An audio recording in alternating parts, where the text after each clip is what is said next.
you want to watch HEETwave before anyone else? Well, there's an easy way to do that. Just back us up on Patreon at patreon.com/halfemptyetank and be the first to watch the episodes. And we're back with my topic. We're talking about my stuff now. It's all me. I just want you to roll off the couch. It's all me. It's all me. I'm talking. Brian's doing the podcast from his butt now. This is our Ace Ventura Pet Detective. That's right. Appreciation podcast where Bryan talks out of his ass. All right, so we're at the beginning of 2020, but in 2019 just ended. What was your favorite game from the last decade? Top 3 favorite games from the last decade. GoldenEye. That does. I mean, which one? There's one that was does a joke work because everyone still thinks that game last was decade was yeah. So many years ago, it was 1980. That was a weird silence. That was just a weird. It was very uncomfortable. But I was like, hey, I don't really believe that, guys. So I'm just making a joke. It's Like, everyone was looking at me like, actually, it's 1990. All right, Brittany, give us your number 3 choice. My number 3. They have to be in order. No, but do you want us to all give all 3 of them? Yeah, sure. Brittany, give us your top 3. Okay, my top 3. Breath of the Wild. Of course.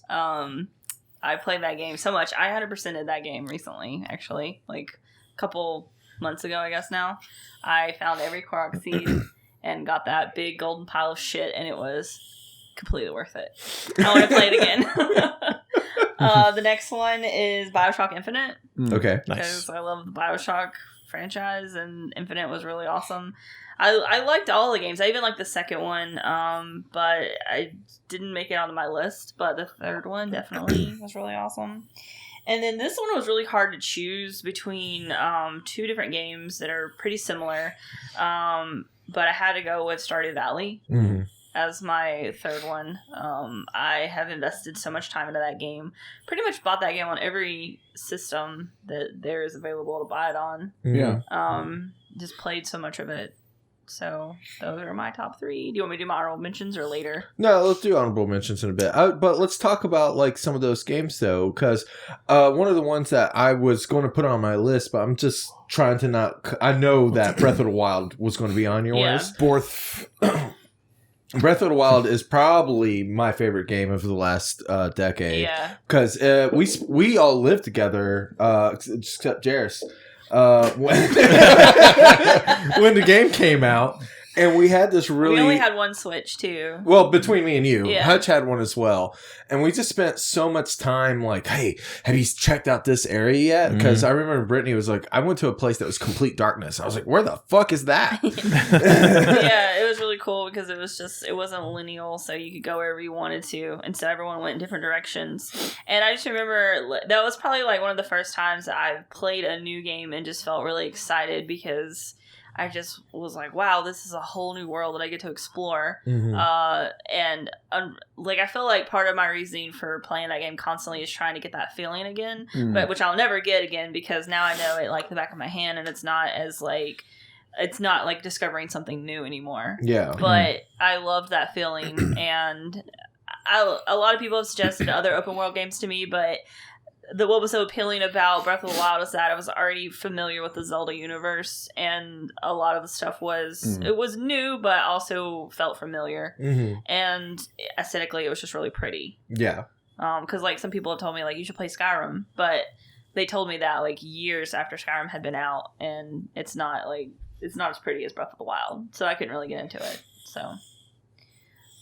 Well, what about the other one that I think you and I have a lot in common on is probably Stardew Valley. So Stardew Valley, I've got about 400 hours into that game. It's definitely up there for me. Yeah, I probably have about that, probably around that area as well. I don't think that either. Did you guys ever put any that time into? No, never played it. No. I never really played Stardew Valley. Okay. I've watched you two play it a bit, but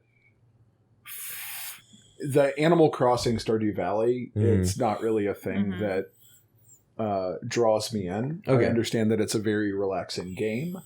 But I think about a farming simulator, and part of it stresses me out in a weird way. So yeah, I think it's one way or the other. It's either for me, it's relaxing because I feel like, say, like your life's not going the way you want it to right now, and whatnot. It's a point of control. Let's imagine, that our lives aren't going the way that we want. Yeah. Just for fun.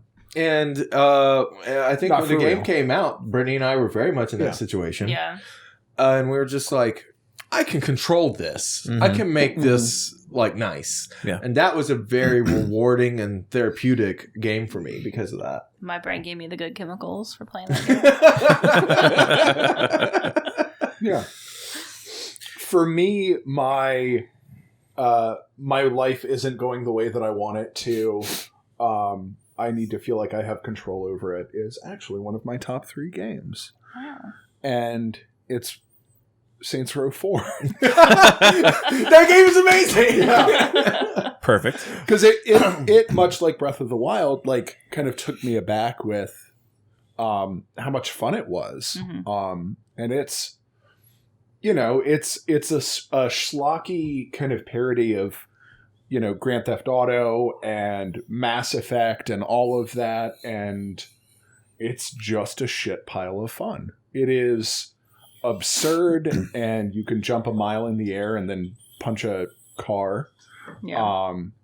Because it's got all the crackdown mechanics, and it's just a wonderfully absurd nonsense time. That game has a lot of extra meaning to me too, because that was around the time when us 4 as a group started streaming. Yeah, and you actually were streaming that game quite a bit. When you were losing your eyesight at one point, you had to wear an eye patch while you're streaming one time, and that was when we were playing Crackdown. No, we were playing Saints Row 4. Oh. Because I remember us right after that with you having the eye patch on and singing I Don't Want to Miss a Thing. Oh, yeah. So, yeah, it was definitely that game. Because that game ends and begins so magnificently. Yeah. Yeah, it's a perfect bit of fun. And that was at a time where I was thinking about, like, games getting too serious, or I was trying to think too seriously about games, and then I played Saints Row and I was like, oh no, yeah, I can still have fun. Games are still fun. You can still just do something goofy and silly and have fun. That's how I feel about Crackdown, because I've not played the Saints Row games. I played a little bit of 3, but I didn't get too far into it. But yeah, it gives you that kind of power fantasy, and like, you can just like jump across buildings and just start destroying all sorts of shit. And you got the little like the orbs, the collectathon sort of thing. I always like that. Saints Row 4 is the best sequel to Crackdown still. Yeah. Compared to 3. And it's also the best Grand Theft Auto game. I agree with that too. Okay. But yeah, it is absolutely one of the best ones. What's the other 2 games you got on your list, man? Big surprise. Uh-oh. Deus Ex Human Revolution. Did you know that game has one of the best soundtracks of all time? I do. And Deus Ex, like those games, I have a deep fondness for, because I like cyberpunk. I like interesting takes on humanity and post-humanity. But also, that game played a huge role in Bryan and I becoming good friends. Yeah, it did. Because, like, Bryan and I like polar opposite games. He likes rhythm games. I fucking hate rhythm games. I like first-person shooters. He hates first-person shooters. Yeah, that's my least. We generally have, like, exact opposites as far as taste go. Yeah. I think, though, one of the things that we bonded over was, and this is less Deus Ex, but we added this to Deus Ex, was ridiculousness. Yeah. And we started a dumb podcast years ago called Destroy This Podcast. And in that podcast, we all refused to talk about Deus Ex without mentioning that it has the best soundtrack of all time. To this day, I still don't know what that game's about. But I know that it has the best soundtrack of all time. Like, if someone came up to me on the street and was like, what do you know about Deus Ex? I'd be like, it has the best soundtrack of all time. That's like what I would say, legitimately. So even though the game is, in my opinion, I don't think it's a ridiculous game at all. Even though you could kind of twist that into it. We built a shared fiction about the game and the absurdity there. I love that game. Yeah, I've played like a quarter of it, and I still love that game. And then my third one is Bastion, in part because Bastion, like, I knew nothing about Supergiant Games, and then was exposed to Bastion, and I was like, fuck, I'm all in now. That was one of my honorable mentions, was Bastion. Bastion is definitely on that. I have a game from that time period that is around then. Bastion is absolutely one of the best indie games, though, from that time period. Yeah. Yeah, absolutely.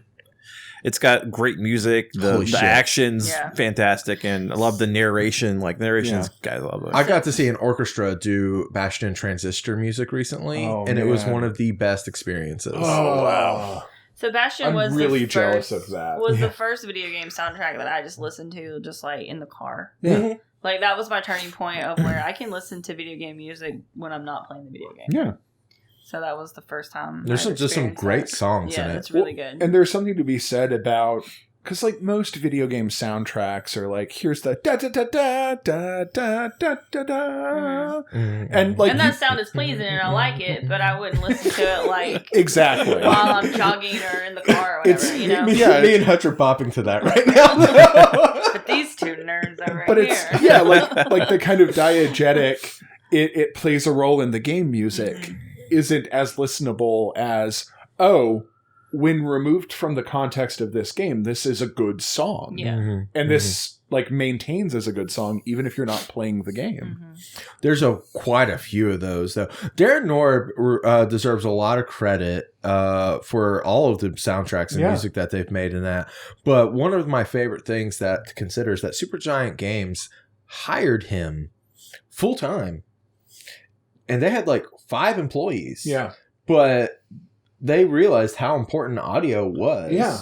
Not just the game, not just the soundtrack, but like the actual, like, there's so much more to it. And the sound design of that game is mwah.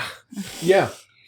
That's interesting. Kiss. Like, you've got 4 people in a studio. Who's the 5th guy you hire? And making the choice of Music Boy. Yeah. Yeah, you get more soul, I would think. You know, you're working with, you know, the game's directors and vision, you know, build that from the ground up. And, you know, obviously it shows in this game. Yeah. Yeah. Hutch, how about you? What are your top 3 games to 2010s? So, my first one is Metal Gear Solid 5. Okay, I gotta take that one off. No, I'm taking it. Go ahead. No, I'm with you, though. So that game was just like flat out fun. Like all the shit that you can do, the day-night cycle. I don't know why I just mentioned that as a perk. I actually kind of robbed you of that game. So you sure did. When we were living with you, I didn't even own an Xbox One. And he got the game. He were playing some other game, and I was like, "Well, hey, I'm going to try this out. I just want to see the beginning." You were at the house. You watched me start the game, and we played the first like couple hours of the game together. And then I was like, "Oh, that was fun." And then Hutch went to sleep. And then Hutch went to sleep. And then 4 weeks later, I finally stopped playing the game for a little bit for Hutch to have a chance to play it. Stopped airlifting goats. Yep. I was airlifting a lot of shit. It was real fun watching you build up as kind of like, you know, you're taking out people like headshotting with a sleeper sniper, and then just lifting them up on a balloon back to the base. And just you're basically kidnapping all these mercenaries. It's just hilarious. I remember watching like Bryan start to play the first bit, and then I left and I came back like a week or 2 later, and the game had fully evolved into and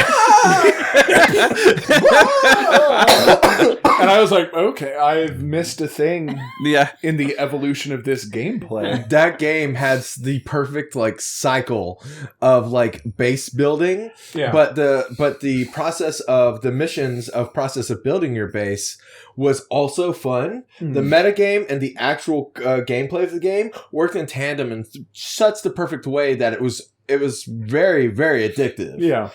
I did not want to stop playing that game. I beat the game, and then I beat the game again, and then I beat the game to where I got all of the perfect scores on every mission.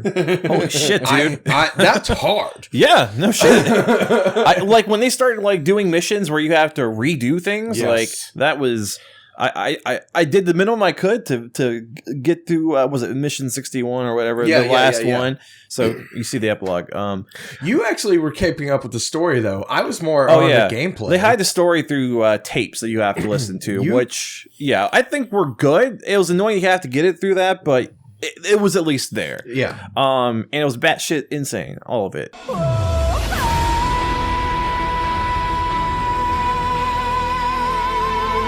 Hey guys, looks like our camera died. Sorry about that. So we were chatting about Metal Gear Solid 5. That game, like, a lot of the stories in these cassette tapes, and it gets really bad shit. Like, it's a little bit incomplete because it leaves it on a weird cliffhanger. But technically that story exists and it's not official, but it's official. I loved it. I loved everything about it. You told me about the tapes and I went through it. I dived through that. Yeah. It's absolutely one of my favorite games that came out last. And last thing I'll say about it is I can't remember a game that has made me play from day to night, back into day, and then back into night. Mm-hmm. I legit did that a whole weekend just playing that fucking game. Yeah. Yeah. You got 2 minutes and 50 seconds to get through 5 games. Oh, no, let's go. No, you go ahead and do your last 2. Yeah. We're probably going to go a little over on this one. So we have to bid. Yeah, we do. Yeah. Undertale is my number 2. I really just enjoyed, like, the music. The music is really awesome in that game. I really enjoyed the story, the characters, just that whole package. Like, it's just like it sucked me in and it made you really care, for the characters and what was going on. It's got a lot of good humor in the writing as well. Yeah. So I really enjoyed that. The spare and fight, battle mechanic, how it kind of gives you the diverging paths of how you want your character to play out in the story to ultimately play through. I think is great. Like, I didn't catch on to it when I was first playing it. And then when I realized you could spare everyone, I was like, oh, I'm going back and doing that. I'm playing that game right now. Good. Fucking good. Like, that's like the game I'm going through at the moment. Yeah, it's great. Like, it got me. Not many games like get me emotional, but that game got me emotional at the end. So, like, I still need to finish it. Yeah. I played like half of it. I need to finish it though. Yeah. And finally, Splatoon 2. Oh shit! Yeah. Not Splatoon 1. I would lump the Splatoon 1 in it as well. So, Splatoon. When I first saw it, I thought this game looks fucking dumb, and I have never ate so much crow. Like I tried. They had a demo when it was on the Wii U, and I played, and I was like, holy shit, this is legit fun. Like, it was so simple. Like, you're just, painting shit like all over the stage, but no, this works. It works well. Yeah. There's a lot of strategy to it and whatnot. My favorite part about it too is that like a lot of like team-based shooters now, there's multiple ways to play, but that way had like different gameplay ways to play. Mm-hmm. Yeah. For me, I was a roller, which felt like a battle platformer. Yeah. Which was great because I hate shooters. Yeah. But I had a way in. Yeah, it was a way for like different people who like different games to play together. So that was pretty cool. Well, and it's funny how much you all fell in love with Splatoon before you even knew that you could become the hot dog queen.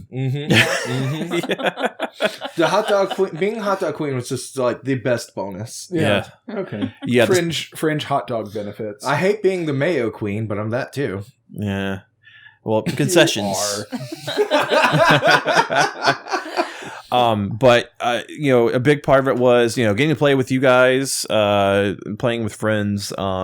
That was a big social, like, multiplayer game, like, not since, like, the Modern Warfare games, like, that have had that sort of effect with me. And the Splatfest were really, like, great. They brought people back into, for one weekend to battle it out. So it's really fun. I'm sad that Splatoon 2 is gone. Like, it's not done, but, like, the events are done. Yeah. Well, time's up, so we don't get to hear what Brian. My 2010 games don't matter. No, I'm going to ask, can we get an extra 5 more minutes? Hutch, would you be okay for another 5 I would be okay. Brittany? No. Okay. Jairus? You've almost called me Hutch twice. I do that a lot. And that's mean, but with that in mind, I will still authorize it, but now we have to Decide. have a conversation Mm-hmm. on how we're going Is it to. unanimously or just a multiple vote? Just tell us your games, Brian. Okay. 5 minutes. All right. So my number one game was Breath of the Wild. Now, I would say that my most surprising game that I played in the 2010s that caught me by storm was Fez. Yeah. That was one of my honorable mentions. Fez was absolutely the game that just like made me feel like a kid again. I was actually like drawing down notes. I was avoiding the internet. I was part of like a community of people that were trying to figure out all of the things that were inside that game. Yeah. Figuring out what translating the language that is built into the game. There was just so much meat on the bone for me to chew into from just the basic, most simplest gimmick of like a 2D being in a 3D world. Yeah. That, and on top of that, it was already like something that I really enjoyed was just like perspective is just something I like to play with. Yeah. So it just came at the perfect time for me. I also just needed something to play. And I will always remember that like week or so where I just did everything I absolutely could. And to this day, the final puzzle has not been properly solved. We don't know how to. Yeah, there's still some like unsolved. The black monolith. Now, while we gone into the code and we know what it does to put in the input, we don't know how to actually get that in the game. We've only done it by like code dumping the game. So there is still a mystery out there, and it's one of those things I still like come back to probably about once a year. I've beaten that game. I can't tell you how many times, like 100%.